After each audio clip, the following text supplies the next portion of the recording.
Halo guys, sahabat Banten Podcast semuanya. Kembali lagi bersama saya Wendy di channel YouTube Banten Podcast.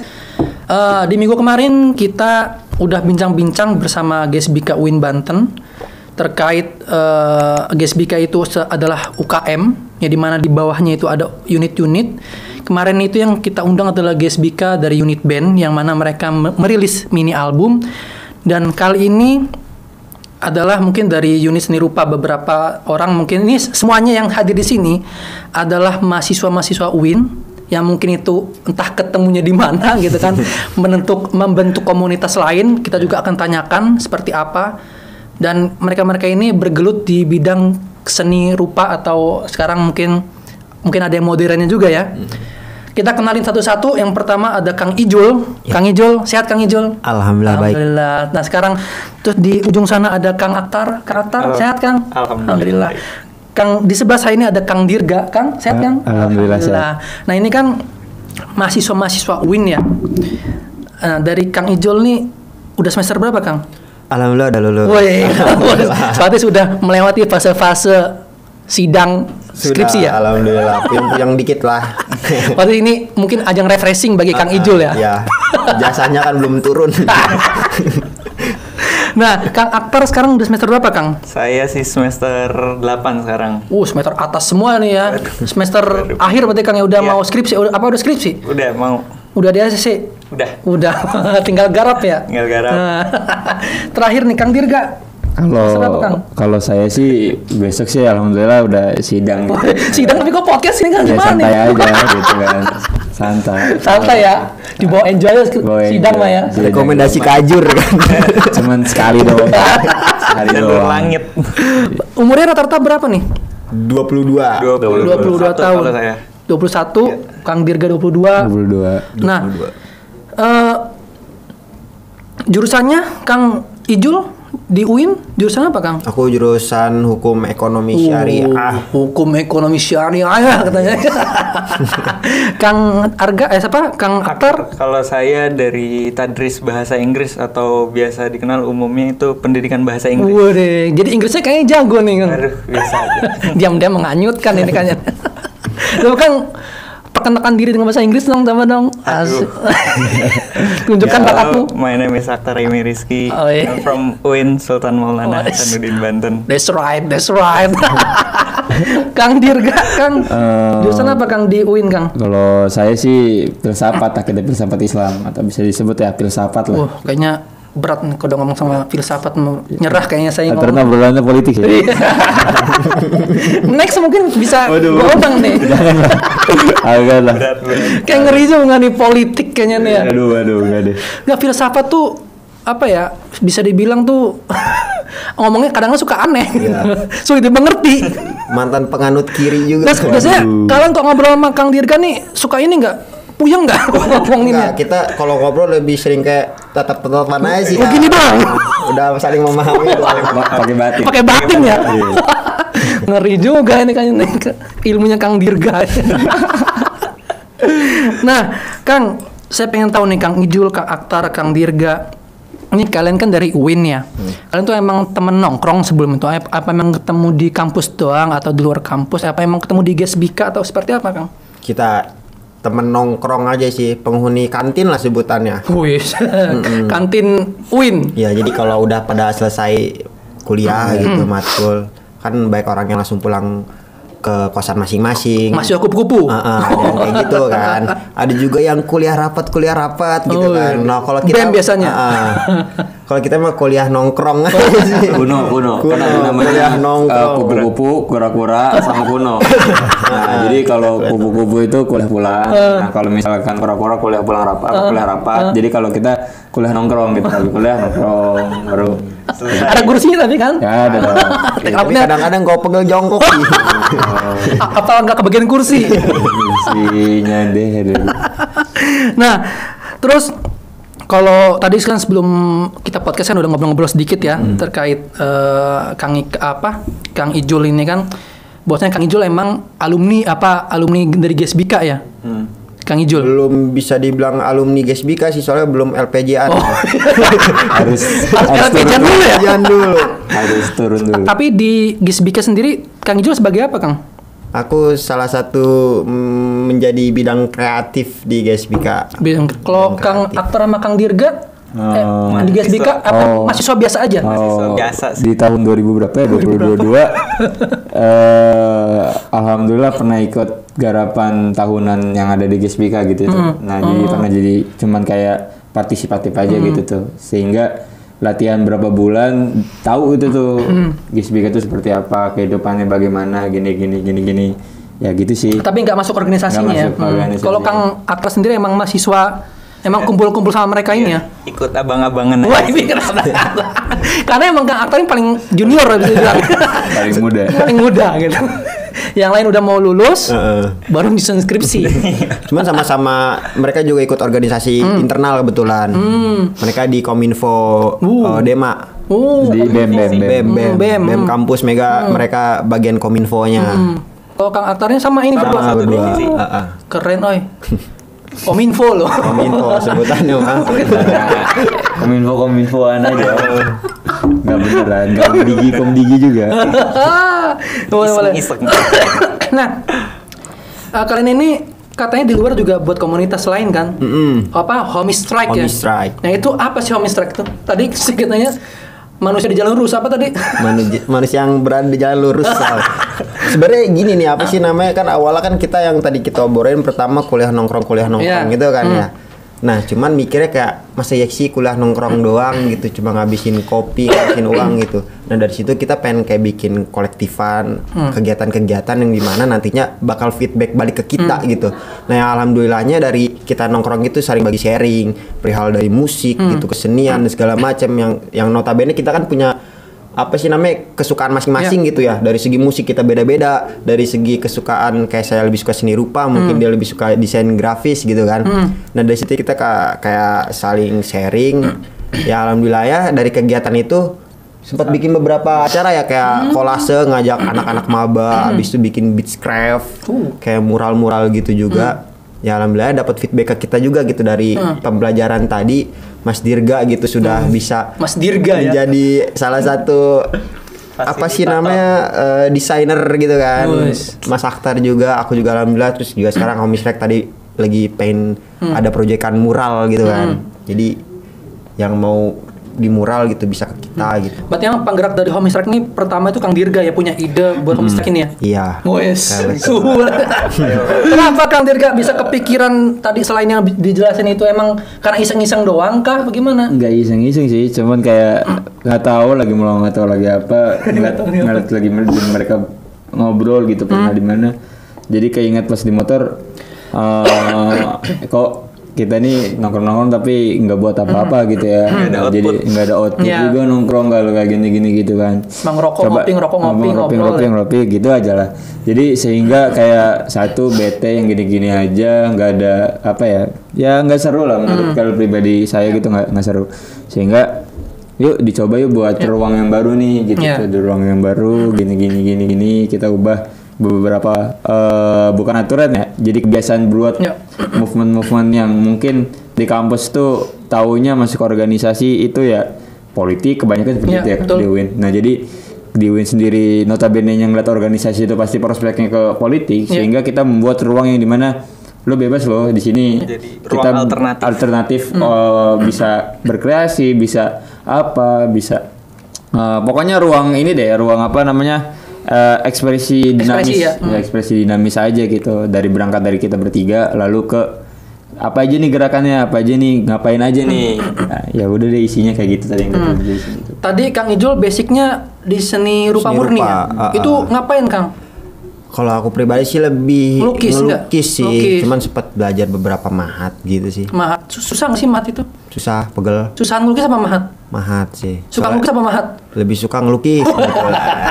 Kalau mahat kan kebetulan itu bidangnya benar-benar 3 dimensi ya. Dari depan, samping, belakang. Ya pokoknya muter tuh bidangnya. Lebih sulit ya? Lebih sulit. Kalau seni lukis tadi itu medianya biasanya pakai apa?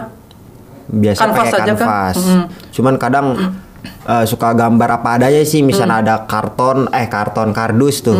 pakai kardus kayak gitu-gitu aja sih. Yang penting ada bidangnya ya. Ada bidangnya. Kalau pernah di Batu nggak?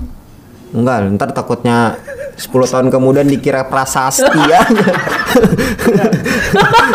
Kan ada kan yang Iya, maksudnya, bener. apalagi orang-orang Penemuan prestasi, ya. orang-orang sono gitu kan. Ada gambar dikit dibilang prasasti gitu. Penemuan sejarah. Iya. Nah, saya pengen tahu nih dari Kang Ijul nih, udah berapa lama Kang belajar seni lukis, Kang? Sebenarnya dari SMP sih. Dari SMP emang karena hobi Karena atau emang ada yang hobi. ngajarin gimana? Karena hobi aja gitu. Karena hobi aja. Bukan karena apa disuruh orang tua mungkin bisa gambar itu enggak? Enggak sih. Karena hobi. Karena hobi ya. Nah, dari aktor Kang Dirga ini kan udah masuk apa ya? Modern mungkin ya. Apa tadi desain grafis ya, desain grafis. Nah, kalau belajar dari desain grafis sendiri nih Kang Aktar dan Kang Dirga biasanya pakai software apa? Dari Kang Aktar dulu deh. Saya sih lebih mengedepankan smartphone ya karena Smartphone, lebih smartphone. fleksibel dan Lebih bisa mudah dibawa ya? efisien. Pakai software apa biasanya? Ya yang umum sih kalau buat ilustrasi biasanya Ibis Paint gitu-gitu. Canva juga kadang kalau kepepet. saya nggak tahu sih kalau ada software apa tadi yang buat pertama tadi Kang? Ibis Paint. Itu ada software itu ya? Ada buat gambar dia. Saya juga Khusus belajar buat gambar apa gimana? macem-macem sih Tapi kebetulan. buat toolsnya. desain gitu bisa nggak kayak buat nanti buat dicetak di spanduk atau bisa nggak? Bisa. Bisa juga. Kebetulan dia toolsnya banyak ya. Jadi bisa Ada buat ukurannya desain juga? Ada. Enak Belajar dari beliau-beliau ini. Woi, Abang-abangan. Abang-abangan. Lagi. Nah, kalau dari Bang Dirga nih pakai software apa Kang biasanya? Software-nya kalau udah buat sekarang ya tadi Photoshop sama Adobe Illustrasi gitu sih. Dua itu udah cukup aja, lebih dari cukup aja gitu. Kalau dari misalkan Corel Illustrator, Photoshop lebih suka pakai yang mana dari 3 software ini? Tergantung kebutuhan juga. Satu kalau misalkan desainnya kebanyakan ngedit foto, berarti di Photoshop. Tapi kalau kebanyakan ilustrasi menggunakan ya vektor-vektor ya di Adobe Illustrasi. Terus kalau misalkan briefnya diminta kayak gini dibuat video atau motion grafiknya ya paling di After Effects-nya gitu. After Effects ya. Iya. Oh, berarti banyak software yang dipakai dari Kang Dirga kayaknya udah pro banget kayaknya. Bukan bro, masih dasar sih, tetap dasar. Cuman ya di Adobe Family aja gitu. Terlalu merendah aja Kang Dirga ini. Katanya udah punya sertifikat apa tadi Kominfo? Iya. Woi, Kominfo beneran apa Designer. Kominfo kampus? Beneran. Woi, beneran. BNSP. Woi, keren. Alhamdulillah. Kok bisa dapat itu gimana caranya Kang? Gimana ya? Alhamdulillah sih. Project kah apa gimana? Bukan project, koneksi antar teman aja sih. Nah, koneksi antar teman jadi di chat gitu kan. Di chat warna di chatting message ya. message lah. Di message buat nih ke Karawang sekarang gini. Kumpulin nama ini segala. Udah pelatihan di pelatihan Kominfo itu 5 hari. Betul belajar dasar desain grafis itu kayak gimana, warna bagaimana, terus belajar briefing juga arahnya kayak gimana, gini-gini akhirnya di sertifikasi di di assessment ya, di tes soalnya juga ya pokoknya ya. Ada tes-tesnya juga ya. Iya, semuanya di dapat makan, dapat ini semuanya lah. Sehingga ya alhamdulillah sih ya. Alhamdulillah ya, dapat sertifikasi. Diakuin lah ya. Diakuin. Alhamdulillah. Masya Nah, Allah. saya pengen nanya ke semuanya mungkin Kang Ijul, Kang Aktar dan Kang Dirga. Ini kan kadang-kadang kalau kita buat suatu karya itu kan butuh ide atau apa. Biasanya kalau Kang Ijul, Kang Aktar, Kang Dirga nih muncul ide tuh pas waktu ngapain? Waktu sholat hajud kah? Atau gimana, Kang? Biasanya kan berarti kan butuh ide kan? Butuh mungkin observasi atau seperti apa. Kalau dari Kang Ijul sendiri, muncul idenya kayak dari mana, Kang? Kalau saya pribadi, ide itu dibagi menjadi 2. Wis, boleh. Apa bercabang lagi kayaknya Maksudnya nama nih? ada ide komersil, maksudnya dari komersil ini ketika saya pribadi ada klien gitu kan buat gambar ABC. Nah, itu idenya itu biasanya saya nyari referensi. Memakai cari ATM namanya. Apa tuh Amati, ATM? tiru dan modifikasi di situ. Biar nggak ini duplikat banget ya. Karena kalau 1 itu duplikat, 3 itu referensi. 100 itu apa? Lupa gua. Nah, itulah Duit. pokoknya. Oke gitu. Nah, pokoknya kayak gitulah. Nah, kalau misalkan kayak ide untuk pribadi ketika emang lagi gundah gulana, lagi sakit hati atau segala macamnya gitu, lebih sering ke ngelukis itu tuh. Kayak misalkan sakit hati itu identik dengan icon apa gitu. Jadi saya gambarin lah di situ. Kebetulan kalau di seni rupa saya kalau ngelukis tuh lebih ke semi realis. Cuman saya rada-rada bikin melenceng sedikit. Biasanya semi realis itu kan identik dengan warna-warna dingin ya. Cuman saya bikinnya pakai gabungan pop art. Jadi semi realis digabung sama pop art jadi lebih menyala itu. Tapi awal-awal dulu belajar lukis dulu tuh langsung langsung sulit nggak? Belajar kan tadi kan SMP kan, mungkin dulu belajarnya gambar-gambar apa dari lukis apa itu, ingat nggak pertama kali tuh ngelukis apa Kang? Pasti dasar tuh anatomi sih Kang. Anatomi. Wajib maksudnya ya? Sekelas seniman-seniman abstrak yang bahwa saya dia bilang gue seniman, padahal cuma bisa bikin abstrak, belum bisa disebut seniman menurut saya pribadi kalau belum bisa menggambar anatomi gitu ya. Soalnya kan banyak kan sekarang anak-anak muda kayak baru gambar dikit dibilang gue seniman gitu. Padahal bukan gitu. Seniman ya. Lebih kayak ya udah pegiat aja gitu. Ya masing-masing lagi sih, balik lagi ke situ. Nah dari Kang Ijul, Kang Aktor dan Kang Dirga nih pernah nggak sih menghasilkan pundi-pundi rupiah dari hobi? Hobinya ini bisa menghasilkan uang nggak sih? Alhamdulillah bisa. Kalau dari Kang Aktor pernah menghasilkan uang nggak Kang? Kalau saya belum sih kebetulan, karena untuk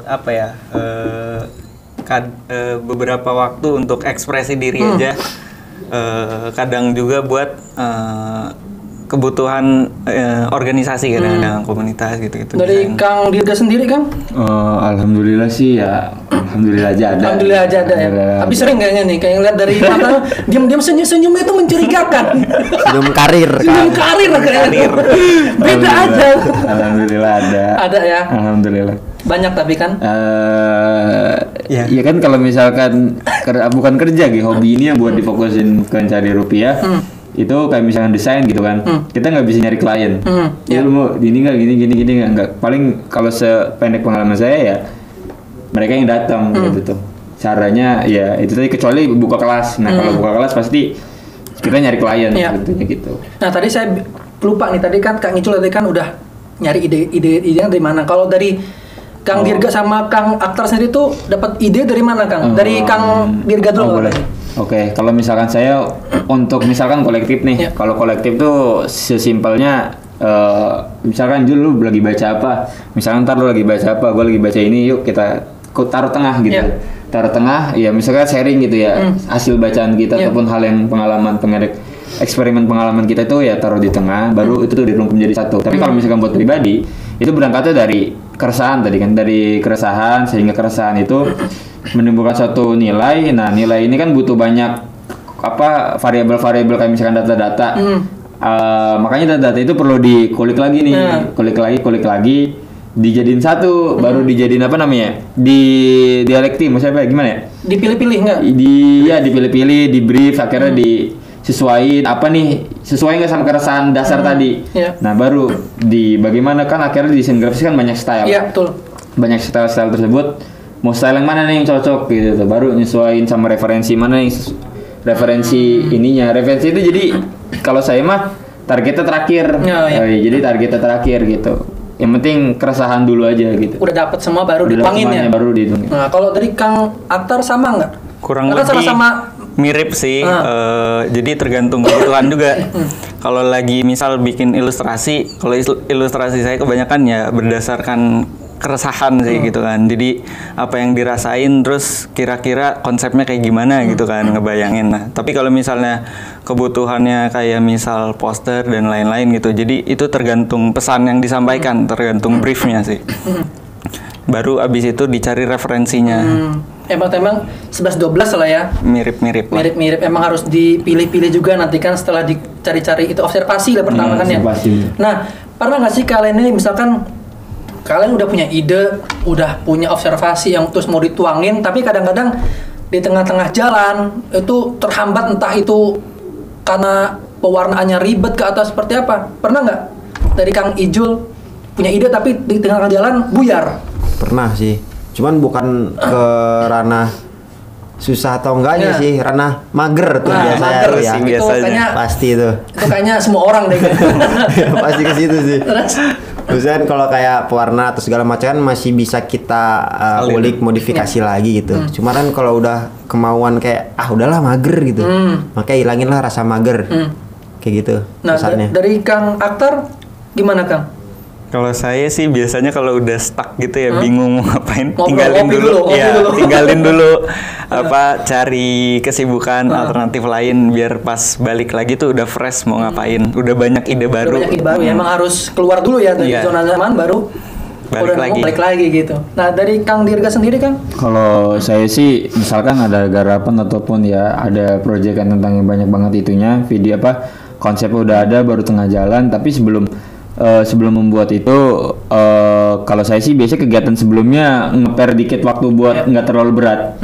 Jadi ketika ngerjain tuh capeknya masih lama gitu. Iya, Jadi nggak ada energinya terbuang. masih pas lah Iya. gitu. Nah, jadi nah sebelum itu kan pasti mikir konsep itu dari kegiatan-kegiatan sebelumnya nih, Iya. tapi belum ngerjain. Nah, jadi ketika ngedesain tuh baru dicatat konsep sama tadi itu gimana. Dan ketika blok, nah ngeblok ini udah jadi paksa karena kalau yang saya rasa tubuh itu dia memberikan peringatan gitu, istirahat dulu, jangan dipaksa gitu. Biasanya kalau hal-hal yang dipaksa kan jadinya Buyar ya? ya buyar, Ruwet, bisa ngamuk atau bagaimana lah. Jadi nggak pas Iya. gitu ini. Jadi kayak gitu sih. Nah, dari pertanyaan dari Kang Ijul, dari Kang Aktar dan Kang Dirga ini saya tangkap bahwasanya yang mahal itu sebenarnya bukan ininya, bukan hasil akhirnya, tapi dari ide-ide gagasannya. Benar nggak? Benar. Setuju nggak? Iya. Jadi ide itu ya muncul dari otak gitu kan. Kita tuangin ya. Sebenarnya yang mahal itu ya otak kita ini yang dikasih Tuhan ini kan, bukan hasil akhirnya. Setuju nggak sih dari pertanyaan saya ini? Kalau saya sih setuju banget, tapi lebih kalau misalkan buat desain grafis yang ya masih banyak yang lebih jago dari saya, masih banyak yang lebih mantap lah. Kalau misalkan orang-orang yang desain grafis cuman menilai suatu karya desain itu dari secara visual Ya. mata dilihat doang, Ya.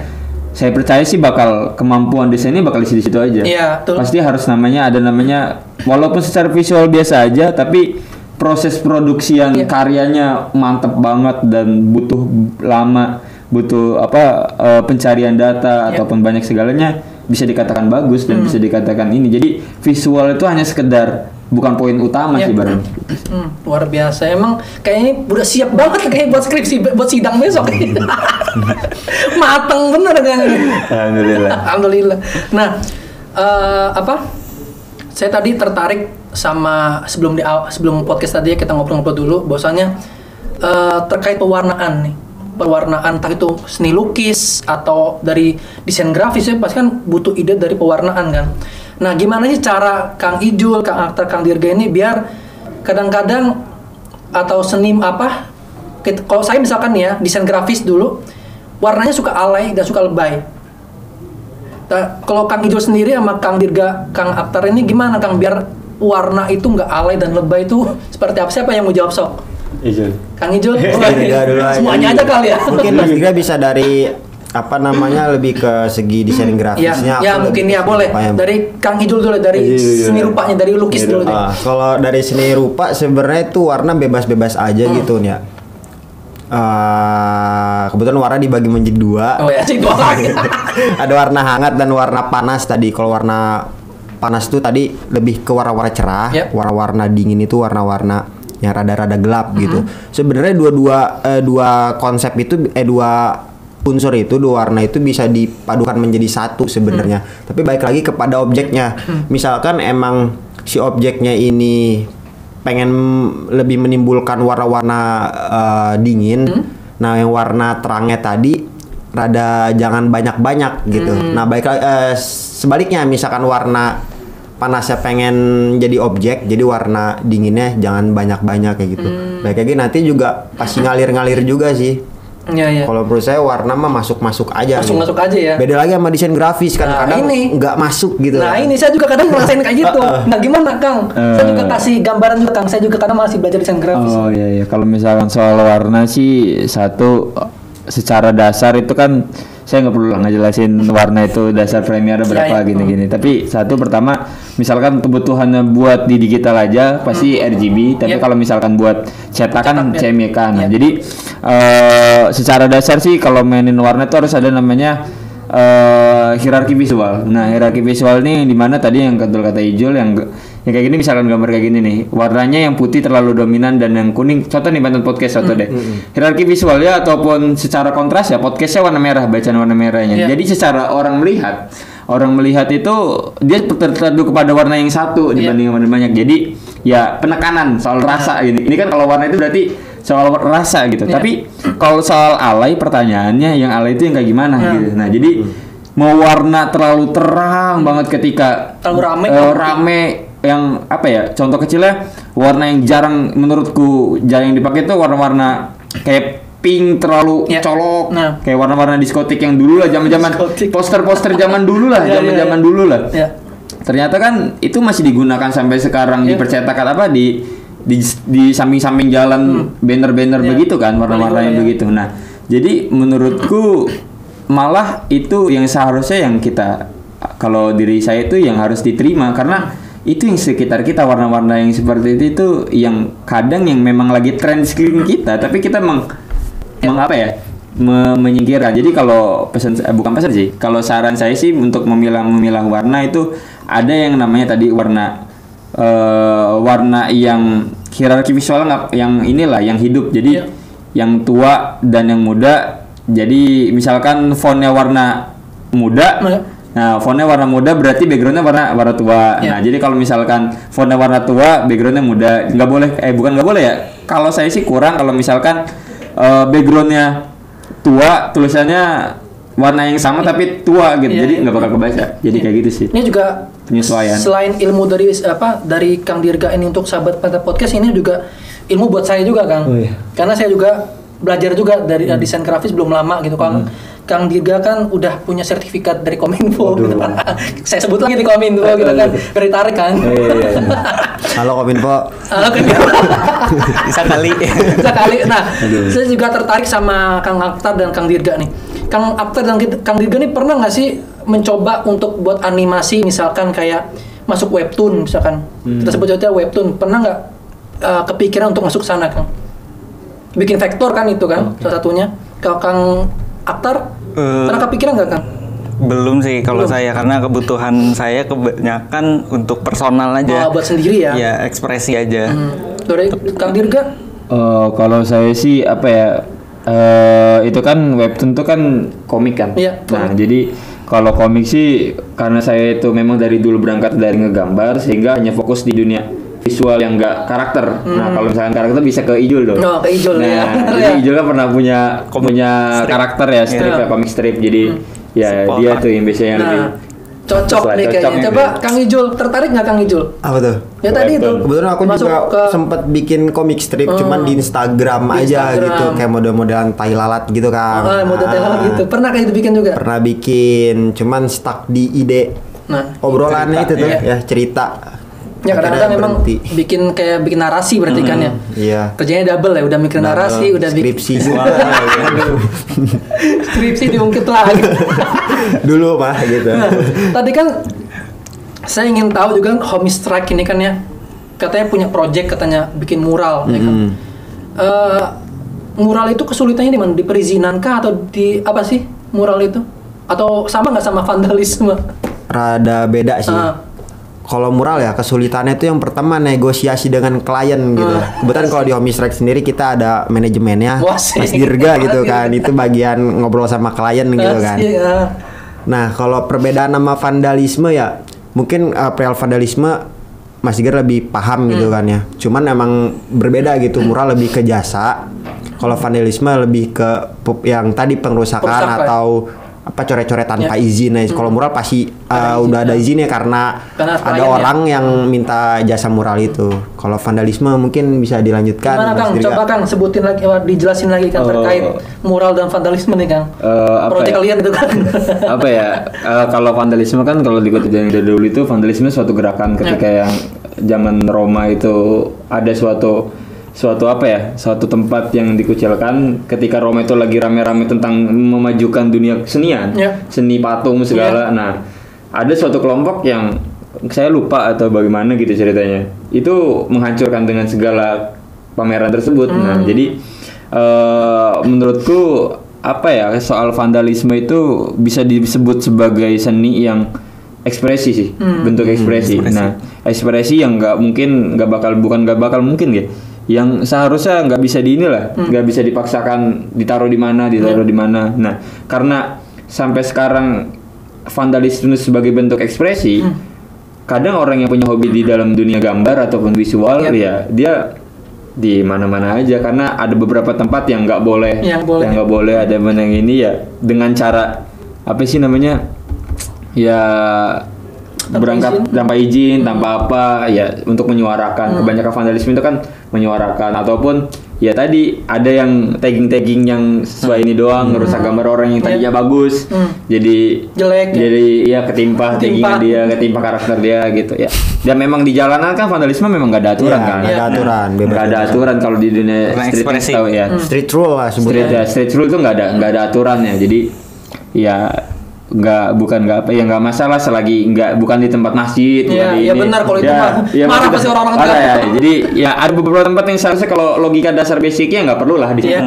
Ya gitu. Tapi dengan adanya vandalisme kalian itu ya merubah yang tadinya coret-coret asal, kalian yang izin jadinya diperbaiki ya, bagaimana? Nggak gitu. Gimana tuh? Kalau mural itu lebih kayak misalkan aku punya sekolah atau punya kafe gitu. Nah, pengen banget ini tembok daripada kosong mending ada gambarnya. Jadi minta jasa mural sebutannya. Kalau ke vandalisme mah ya udah bebas aja gitu di jalan, gambar-gambar kayak gitu. Lebih ke penyedia jasa kali ya. Jasa ya. Iya. Nah, terus kalian tuh biasanya kalau mural itu dari pilok kan, pakai pilok kan? Pakai apa? Pakai cat. Lebih sering pakai cat. Pakai cat, bukan pakai pilok ya? Bukan. Kenapa nggak pakai pilok? Karena lebih simpel mungkin kan? Bisa lebih simpel, cuman balik lagi ke klien ya kan, perihal dana gitu. Kalau pilok itu lebih mahal dibanding cat. Yang kalau cat 5 kilo 200.000 gitu. Pilok kan 400 gram itu 45.000. lebih boros ya. Cuman tetap lagi tadi ada negosiasi dengan klien, ngobrolnya gimana. Tapi bisa aja ya cat sama pilok udah bisa ya. Bisa. Oke. Nah, mungkin terakhir nih Kang, karena terbatas waktu, mungkin saya pengen harapan-harapan dari Homie Strike sendiri lah. Kita nggak usah bawa GSBK Win ya. Karena kan kita bawa Homie Strike aja deh. Depan pengennya kayak gimana nih? Sok dari Kang Dirga sebagai penggedor, penggerak dari Homie Strike. Kang Dirga. Kalau saya sih semoga di ruang ini ya bisa memberikan kehidupan kita masing-masing sih. Itu satunya sebagai pendorong awalnya juga. Lalu kedua, lebih berkreativitas lagi, tantangan klien harus kayak misalkan itu di luar batas kita. Nah, jadi bukan klien ya, misalkan klien jadi bisa melampaui batas kita yang tadinya memang briefnya susah. Nah, sebagaimanapun servingnya juga harus memberikan pelayanan yang terbaik. Nah, jadi ada gap yang kita nggak bisa di sini. Nah, makanya dorongannya harus lebih baik gitu kan, melampaui kebatasan sih, harapannya itu. Ketiga, semoga ya bukan maksud jadi pionir yang ada di Banten ya, enggak. Cuman udah banyak lah yang kayak gitu. Cuman untuk yang di mahasiswa UIN khususnya gitu tuh. Coba buat ruang kolektif yang memang benar-benar enggak hanya kerjanya politik nggak masalah. Politik nggak masalah. Cuman kasihan ada beberapa korban-korban yang mahasiswa itu yang jadi korbannya gitu tuh. Termasuk Dirga. Saya juga gitu. Jadi ya termasuk makanya keluh kesahnya keluh kesah ya. Jadi ya ada tempat pelampiasan yang serukan lah, ada tempat serunya gitu loh. Nggak hanya itu aja gitu. Nah, terus kalau yang mau orang luar atau mahasiswa UIN yang mau ikut Homie Strike bisa nggak, Kang? Bisa, coba Ijol. Wah, Kang Ijol saya tadi tapi bisa ya? Bisa. Coba Kang Ijol yang kan itu cuma temen nongkrong ya, jadi masuk aja gitu. Sok aja ya. Kalau mau ikutan bisa kontak Instagramnya Homie Strike ya? Homie Strike, kalau nggak langsung chat pribadi juga bisa gitu kan. Bang mau ngopi bang. Ngopi dulu aja yang penting. Ngobrol aja dulu. Masuk nggak nih? Kan susah juga kalau ngobrol tapi nggak masuk. Karena gitu sih. Sefrekuensi ya. Frekuensi kan penting gitu kan.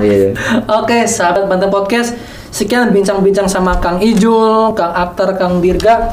Sebelumnya kami dari Bot Podcast berterima kasih karena sudah mau datang ke studio dan memberikan informasi-informasi yang mungkin bermakna bagi saya dan juga sahabat Banten Podcast. Terima kasih Kang.